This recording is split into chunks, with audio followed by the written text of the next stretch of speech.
Press நீங்கள் உங்கள் கேள்வி கணைகளை தொடுக்கலாம். டைரக்டர் சார், அந்த ஹாட்ஸ்பாட் 2ல் அவர்கிட்ட சொன்ன பாக்கி 2 கதையை எடுப்பீங்களா சார்? ஆக்சுவலி 8 கதை சார். 8 கதையா? அவர் 4 கம்மியாக சொல்லிட்டாரு. இல்லை, 8 கதை முதல்ல ஒரு சீரீஸாக பண்ணுறதா இருந்தது. அதுக்கப்புறம் அதை 4 வந்து ஒரு படமாக பண்ணுறதா மாற்றணும். ஸோ 4 கதை அவர்கிட்ட சொன்னேன், அதுதான் பண்ணுறதா இருந்தது. பட் அது 2020 ஆரம்பிச்சது. அதுக்கப்புறம் அப்படியே டைம் ஆக ஆக ஒரு 2 கதையை மாற்றணும். அது அவர்கிட்ட சொல்லலை. அந்த 8 கதையும் இந்த மாதிரி கதைகளா? நான் கேட்குறது அந்த மாதிரி கதைகளா? அந்த மாதிரினா எந்த மாதிரி சார்? இந்த மாதிரி கதையான்னு நீங்கள் எந்த மாதிரி நினைக்கிறீங்களோ அந்த மாதிரியாகவும் இருக்கலாம், வேறு மாதிரியாகவும் இருக்கலாம், தெரியல சார். அப்புறம் ஒரு விஷயம், நாங்கள் உங்களை வந்து ட்ரெய்லர் லான்ச் அப்போ கொஞ்சம் கேட்டோம், வருத்தப்பட்டோம் அப்படின்லாம் சொன்னீங்க. அப்புறம் படத்தை ரொம்ப பாராட்டினோம். ஆனால் அதை கொஞ்சம் அட்வான்டேஜாக எடுத்துட்டீங்களோ? ஏன் சார், ஏன் அப்படி சொல்கிறீங்க? இங்கே இருக்க போஸ்டர் பாருங்க, பாக்கி எல்லாரும் கையை சும்மா வச்சுட்டு இருக்காங்க.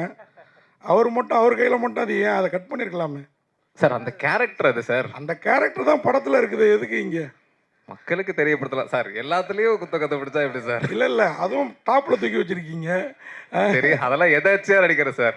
போஸ்டர் டிசைனர் தான் திட்டணும் சார், வேலு சொல்கிறாங்க. நீங்கள் பார்க்காமல ஓகே பண்ணியிருப்பீங்க சார். இந்த அளவுக்கு யோசிக்கல. இந்த அட்வான்டேஜ் வேணாம். நீங்கள் நல்ல கருத்தை சொல்கிறீங்க, அது நேரடியாக வந்துடுங்க. இந்த மாதிரி நெகட்டிவ் இது அடுத்த படத்துக்கும் பண்ணாதீங்க. Okay okay. ஏன்னா கண்டிப்பாக இது வந்து நமக்கு எல்லாருக்குமே சின்ன வயசில் இது என்னன்னு தெரியாது, ஆனால் இன்னைக்கு எல்லாருக்குமே தெரியும் சார். ஆனால் இந்த அவேர்னஸ் தேவையில்லை. அதான் அது தேவைங்க. ஆனால் நம்ம அப்பா நம்ம கையில் கொடுத்தா இதெல்லாம் கற்றுக்க கொடுத்தாங்க. அது கரெக்டு தான். அதுக்காக கேட்குறேன். சரி, அது எனக்கு, நானே மீடியாவில் கொஞ்சம் ஜாலியான பர்சன் தான். ஓகே. எனக்கே ஒருத்ததுன்னா மற்றவங்க நிலமே யோசிச்சு பாருங்க. சரி ஓகே, அடுத்த வாட்டி யோசிச்சுக்கிறோம் சார். Thank you thank you. ஜனனியார் பேசும்போது சொன்னாங்க, ஒரு சில டைலாக்லாம் என்னால் பேச முடியாமல் இருந்தது. அந்த டைலாக்லாம் மாற்ற சொன்னேன். அவ்வளோ வல்கராக டைலாக்லாம் கொடுத்தீங்களா அவங்களுக்கு? எந்த டைலாக் அவங்க மாற்ற சொன்னாங்க சார்? 3 வருஷம் முன்னாடி எடுத்த கதை இது. 3 வருஷம் 4 வருஷமா, அதனால் ஞாபகம் இல்லை சார் என்ன டைலாக் தூக்கணும்னு. என்ன டைலாக் தூக்கணும் சார்? நீங்கள் பேசணும்னு சார் ஆசைப்படுறாரு சார். நிஜமா ஞாபகம் இல்லை, பட் எனக்கு 2-3 லைன்ஸை வந்து கொஞ்சம் மாற்ற சொன்னதான் ஞாபகம். ஸோ அவ்வளோதான். அதனால தான் நான் ஃபீல் பண்ணேன் கொஞ்சம் டார்ச்சர் பண்ணிட்டனோ அப்படின்னு. மற்றபடி வேறு எதுவும் இல்லை. நிறையா கேள்விகள் கேட்டுகிட்டே இருந்தேன், இது எப்படி இருக்கும், இது எப்படி போகும், அந்த மாதிரி ரொம்ப அவரை கேள்வி கேட்டுகிட்டே இருந்தேன். மேபி அதுதான் அவர் கொஞ்சம் இரிட்டேட் ஆகிருக்குமோ அப்படி சொல்லி நான் சொன்னேன். இதில் ஒரு கேள்வி கேட்டு அப்படிலாம் எதுவுமே தப்பாலாம் இல்லை, கவலைப்படாதீங்க. சாரி. ஆமாம், கதை வந்து இது வரைக்கும் நான் பண்ணாத கதையாக இருந்தது. அண்ட் ஆல்சோ அது ஒரு எண்டில் வந்து ஒரு நல்ல விஷயம் டெலிவர் ஆகுது, ஒரு நல்ல மெசேஜ், ப்ரீச்சியாக இல்லாமல் சீன்ஸாக கன்வே ஆகுது. ஸோ நான் வந்து ஒரே மாதிரி படங்கள் பண்ணாமல் சம்திங் ஒரு போல்ட் கேரக்டராக இருந்தது. ஸோ அதனால் பண்ணணும்னு நினச்சேன், அவ்வளோதான்.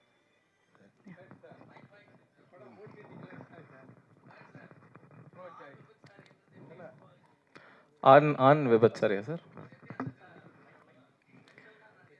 ஆமாம் சார். நான் 2012 அந்த மாதிரி ஒரு விஷயத்தை கேள்விப்பட்டேன் சார். அப்போ தான் எனக்கு அப்படி ஒரு விஷயம் இருக்குதுன்றதே தெரிய வந்தது. ஸோ அதுக்கப்புறம் கதை எழுதும்போது நேச்சுரலி அது வச்சா இன்ட்ரெஸ்டிங்காக இருக்கும் அப்படின்னு தோணுச்சு சார். அதனால தான் sir. Sir Saravanan OTT producer தான் சொல்லணும். ஓடிடி டாக்ஸ் போயிட்டுருக்கு சார். ப்ராப்ளி வித்தின் வீக் ஒரு நல்ல இது நம்புகிறோம். சரவணன் அந்த திண்டுக்கல் சரவணன் கிட்ட கொடுங்க. வணக்கம் சார். வணக்கம் சார். கொஞ்ச நாளாக காணும் நீங்கள் சினிமா ஃபீல்டுலேயே. ஆமாம் சார். ரொம்ப நாள் வெயிட் பண்ணி நல்ல படமாக தான் பண்ணியிருக்கீங்க.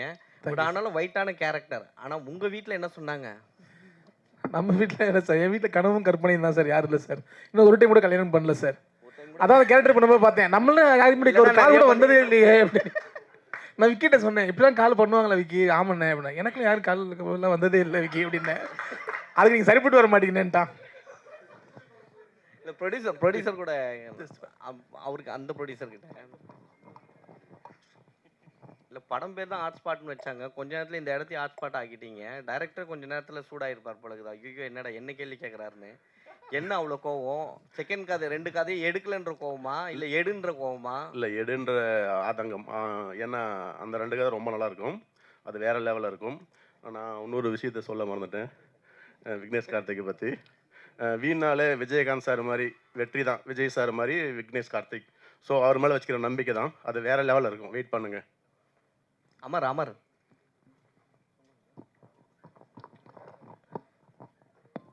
சொல்லுங்க. அமர் உங்களது கூட நல்லா தான் இருக்கு போர்ஷன். Thanks. செமையா நல்லா பண்ணியிருக்கீங்க. தேங்க்ஸ். ஜனனி ஐயர் சட்டையை பிடிச்சோன்னு உங்களுக்கு என்ன தோணுச்சு? சட்டையை பிடிச்சா என்ன தோணும்? அதெல்லாம் ஒன்றும் இல்லைண்ணா. அது கேமரா லைட் எல்லாம் இருக்குல்ல, என்ன தோணும்? சாதாரணமாகவே அவங்கள பார்த்தா ஒரு லவ் பண்ற ஃபீல் வந்துடும். சரிண்ணே. யாருக்குண்ணே? எல்லாருக்குமே. ஏன்னா அவ்வளோ அவ்வளோ அழகா இருப்பாங்க. ஆமாண்ணே. ஸோ உங்க போர்ஷன் அந்த மிரட்டுற தோணியை அவங்க பயங்கரமா மிரட்டி இருப்பாங்க. ஆமாண்ணே. அப்போ பயந்தண்ணே நிஜமாலே. ஐயோ தெரியாமல் ஏதாவது பட்டுக்கிடுச்சுன்னா அடிச்சிருவாங்களோ அப்படின்னு ஒரு பயம் இருந்ததுண்ணே. பட் எல்லாரும் இருக்கும்போது நமக்கும் தெரியும்ல இவ்வளோதான் நடக்கும் அப்படின்னு. அதனால அவ்வளோதானே நடந்தது. இல்லை இந்த மாதிரி ஏதாவது லைஃப்ல ஏதாவது ஃப்ரெண்டு கூட்டு போயிருக்கானுங்களா? அந்த மாதிரி ஃப்ரெண்டே இல்லைண்ணே. அந்த மாதிரி ஃப்ரெண்ட் இல்லை, அண்ணனை மாதிரி ஒரு அண்ணன் இல்லை. Thanks sir. டைரக்டர் சார், அந்த மாதிரி தமிழ் சினிமாவில் எவ்வளவோ பெண் உரிமை கதைகள் வந்திருக்குது. ஆனால் இந்த படத்தில் நீங்கள் நான் தான் இந்த படத்தில் நீங்கள் பண்ணியிருக்கிற பெண் உரிமை உண்மையாகவே ஆமாம்ல அப்படின்னு தோண வச்சுது. தேங்க்யூ. அதுவும் ஒரு இந்த படத்தோட வெற்றிக்கு மெயின் நன்றி காரணம். நன்றி நன்றி. அவன் நம்ம அப்படி அதாவது நான் என் ரிவ்யூவில் கூட சொல்லியிருப்பேன், கொஞ்சம் நமக்கு ஆண் புத்தி ஜாஸ்தின்னு வச்சுக்கோங்களேன். ஆனால் நமக்கே தோணுது அப்படிங்கிற அதை எப்படி அதை கரெக்டாக பதமாக என்ன மாதிரி ஆள் கூட ஒத்துக்கிற மாதிரி எடுத்திருந்தீங்க இல்லையா? அது வந்து உண்மையாக நீங்கள் அந்த மாதிரி கேரக்டர் யாராவது சந்திச்சிருக்கீங்களா இல்லை கற்பனை தானா? இல்லை சார், எல்லாருமே நானும் வளர்ந்த பீரியடில் ஸ்டார்டிங்கில் அப்படி தான் இருந்திருப்பேன்ல.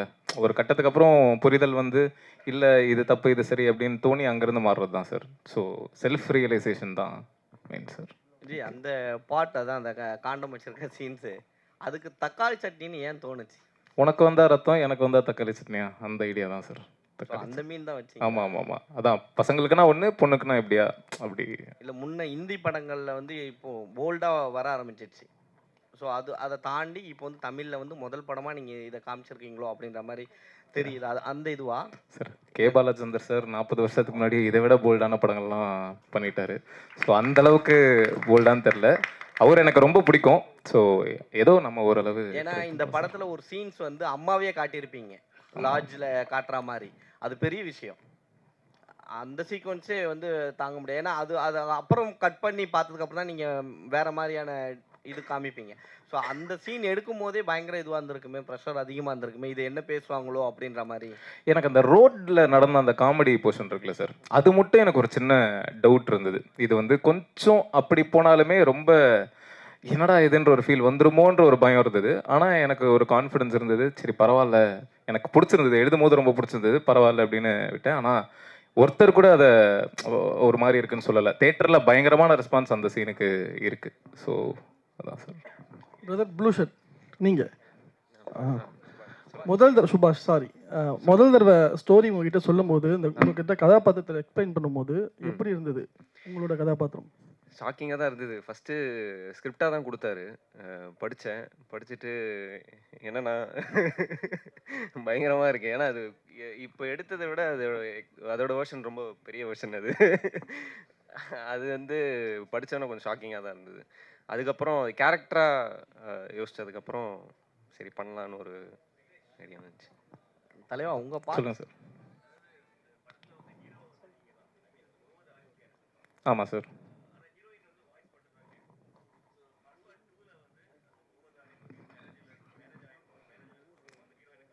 சார் ஹாட்ஸ்பாட் 2 நான் அந்த ஆங்கிள் என்ன யோசிக்கவே இல்லை.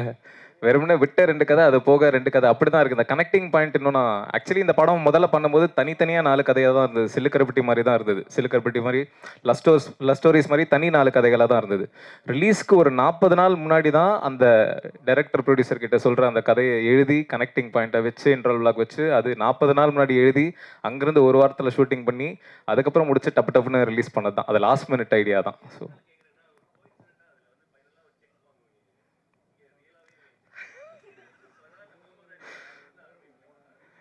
இது நல்ல ஐடியாவாக இருக்குது சார். மேபி இதை யூஸ் பண்ணிக்கிறேன். ஆமாம், இந்த கோஇன்சிடென்ஸ் நானும் யோசிக்கல. அது இது இனிமேல் தான் சார் யோசிக்கணும். தேங்க்யூ. அதே மாதிரி டேரக்டர் சார், சொல்லுங்க. 3-4 ப்ரொடியூசர் இருக்காங்க. உங்களை நடிக்க வைக்கணும்னா நீங்கள் ஒரு 10 லட்சம், நீங்கள் ஒரு 20 லட்சம் அப்படி தனியாகவும் போட்டுடலாமே மீட்ரு. No comments. அவரை மட்டும் நடிக்க வச்சுருந்தீங்கல்ல, அதுக்காக கேட்குறேன். அது இருக்கட்டும், ஒரே ஒரு கொஸ்டின்.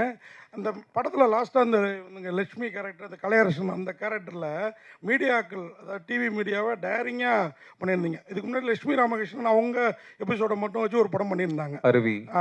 இல்லை சொல்வதெல்லாம் உண்மை, அதான் அந்த அருவி அந்த கேரக்டர்.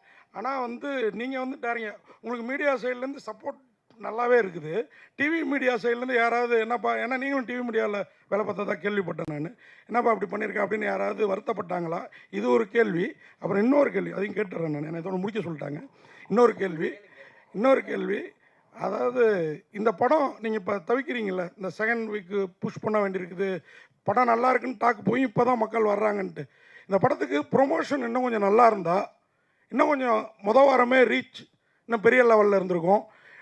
இன்னும் கொஞ்சம் தெரிஞ்ச ஸ்டார்ஸ் இருந்திருந்தால் இன்னும் கொஞ்சம் நல்லா இருந்திருக்கும் அப்படின்ற ஃபீல் எங்கேயாவது உங்களுக்கு ஏற்பட்டுதா? ஏன்னா இப்போ ஜிவி பிரகாஷ் கல்வன் பார்த்தீங்கன்னா நாளே கொஞ்சம் தூக்குனுச்சு, அவருக்கு ஒரு வேல்யூ இருக்கிறதுனால உங்களுக்குமே அந்த அடியில் அது ஏற்பட்டிருக்கும். ஆனால் இந்த படத்துக்கு இப்போ தான் கூட்டம் வருது, ஆனால் உங்களுக்கு தேட்டர் கிடைக்க மாட்டேங்குது, வருத்தப்பட்டீங்க. இந்த ப்ரொமோஷன் சைடு இன்றைக்கி ஒரு 2 டெய்லியில் விளம்பரம் கொடுத்துட்டு 2 டிவியில் விளம்பரம் கொடுத்தா பத்தாது, அது கொஞ்சம் வீக்காக இருக்குதோன்னு எனக்கு தோணுச்சு. அதை பற்றியும் சொல்லுங்கள் கொஞ்சம். ஓகே, முதல் கேள்வி, மீடியாவில் இருந்து யாரும் என்கிட்ட பேசல. நான் ஃபுல் மீடியாவையெல்லாம் எதுவும் தப்பாக சொல்ல சார். அதில் அந்த மாதிரி ஷோ, அதுவும் அந்த மாதிரி ஷோவில் குழந்தைங்கள இப்படி யூஸ் பண்ணுறது மட்டும்தான் தப்புன்னு சொல்லியிருக்கேன். அவங்க தப்பாக யூஸ் பண்ணுறாங்கன்றத நான் சரியாக சொல்லியிருக்கேன். என்கிட்ட யாரும் பேசல சார். ப்ரொமோஷன் தெரியல சார், நல்லா தான் பண்ணிகிட்ருக்கோன்னு நினைக்கிறேன். அதாவது சின்ன படம், சின்ன ப்ரொடியூசர், அவங்களால என்ன பண்ண முடியுமோ அதை கரெக்டாக, பெரிய ப்ரொடக்ஷன்னா அது டோட்டலாக வேறு, சின்ன படம் சின்ன ப்ரொடக்ஷன் அவங்க ஏற்ற மாதிரி பண்ணிகிட்ருக்காங்க. அண்ட் ஆடியன்ஸ் நீங்கள் அடியே கம்பேர் பண்ணி சொன்னீங்க. இந்த வாரம் வெள்ளிக்கிழமே ஹவுஸ்ஃபுல் ஆயிடுச்சு எல்லா ஷோவுமே. வெள்ளிக்கிழமே சாட்டர்டே ஷோ ஹவுஸ்ஃபுல் ஆயிடுச்சு, இப்போவே சண்டே ஷோ ஹவுஸ்ஃபுல் ஆயிடுச்சு. ஸோ அந்த வகையில் பயங்கர ஹாப்பி தான். நான் ஆதங்கமாக என்ன சொல்கிறேன் அப்படின்னா, ஹவுஸ்ஃபுல் எல்லா ஷோவும், நாளைக்கு ஷோ இன்றைக்கே ஹவுஸ்ஃபுல் ஆகுது, ஆனால் ஷோஸ் கம்மியாக இருக்குது. ஆடியன்ஸ் தேட்டருக்கு வர்றதுக்கு அவங்களுக்கு தேட்டரில் ஷோஸே ரொம்ப கம்மியாக இருக்குது. இப்போ லூக்ஸில் 3 மணி ஷோ இருக்குது, அதுக்கப்புறம் ஈவினிங் ஷோ நைட் ஷோ இல்லை. அந்த தேட்டரில் பார்க்கணும், அந்த ஏரியாவில் பார்க்கணும்னு நினைக்கிறவனுக்கு வேறு ஷோவே, அவன் அங்கேருந்து இங்கே ஆம்பா மாலுக்கு வரணும், இல்லைன்னா நைட் ஷோ மெரினா மாலில் இருக்குது, OMR மெரினா மாலுக்கு போனோம், வேற எங்கேயும், அதான் ரொம்ப கம்மியான ஷோஸ் இருக்குது. அதை தான் தேட்டர் சைட்லேயும் டிஸ்ட்ரிபியூட்டர் சைட்லேயும் ஷோஸ் கொடுத்தீங்க அப்படின்னா சின்ன படங்கள் சர்வைவ் ஆகும். இது எல்லா சின்ன படம் சார்பாக தான் நான் சொல்கிறேன். படம் நல்லா இல்லைன்ற பட்சத்தில் ஒன்றுமே பண்ண முடியாது. பட் நல்ல டாக் இருக்குது, வேர்ட் ஆஃப் மவுத் நல்லா இருக்குது, மக்கள் பார்க்குறாங்க, எல்லாமே பாசிட்டிவ். ஷோஸும் ஹவுஸ்ஃபுல் ஆகும்போது ஷோஸ் இன்க்ரீஸ் பண்ணுங்க அப்படின்றதான் ரெக்வஸ்ட்டாக சொல்கிறேன் சார். சொல்லுங்கள் சார். சார், இண்டஸ்ட்ரியிலேருந்து இன்னும் எத்தனை பேர் பார்த்தாங்கன்னு தெரியல. ஸோ அதனால் மஞ்சுபல் வாய்ஸ் கமல் சார் பார்த்து யாராவது அந்த மாதிரி சொல்கிற மாதிரி யாராவது பார்த்து சொன்னாங்கன்னா சந்தோஷமாக இருக்கும். பாலாஜி சக்திவேல் சார் பார்த்தாரு சார். பார்த்துட்டு அவரு ரொம்ப பிடிச்சிருக்குன்னு வீடியோ கொடுத்துருந்தாரு. வேறு டைரக்டர்ஸ் யூனியன் ஷோவில் பேரரசு சார் அப்ரிஷியேட் பண்ணார். அயோத்தி டைரக்டர் வந்திருந்தார். ஸோ இந்த மாதிரி நிறைய பேர், ஆனால் தனியாக அவங்களா பார்த்துட்டு எனக்கு கால்ஸ் இன்னும் வரல சார். அதான் பார்த்தாங்களானே தெரியல. ஸோ மேபி அவங்களுக்கும் இந்த ட்ரெய்லர்னால ஒரு ஹெசிடேஷன் இருக்கலாம் அப்படின்னு நினைக்கிறேன். ஆனால் அப்படி கிடையாது. அதான் இது முழுக்க முழுக்க குடும்பங்கள் பார்க்க வேண்டிய, குடும்பங்கள்லாம் குழந்தைகள் அல்லாது குடும்பங்கள் பார்க்க வேண்டிய படம். ஸோ இது முடிஞ்ச அளவுக்கு அதை புஷ் பண்ணிட்டு இருக்கோம். ஸோ பார்த்தாங்கன்னா நல்லாயிருக்கும். சுபாஷ் அவர் உங்ககிட்ட தக்காளி சட்னி ஸ்டோரி சொல்லும் போது ஓப்பனிங் சீனே இதான் வைக்க போகிறேன் அப்படின்னு சொன்னாரா? இல்லை, அது ஸ்கிரிப்ட்லேயே இருந்துச்சு. இதுதான் அவனோட கேரக்டர். அவன் என்ன பண்ண போறான்றத முன்னாடி ஒரு கிளிம்ஸாக ஃப்ரெண்ட்ஸில் வச்சுருந்தாரு. தேங்க்யூ.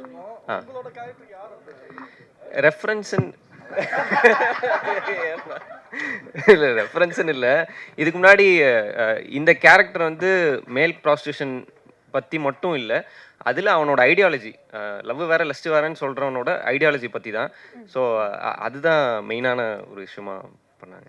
தேங்க்யூ எல்லாருக்கும் மீண்டும் ஒரு முறை நன்றி.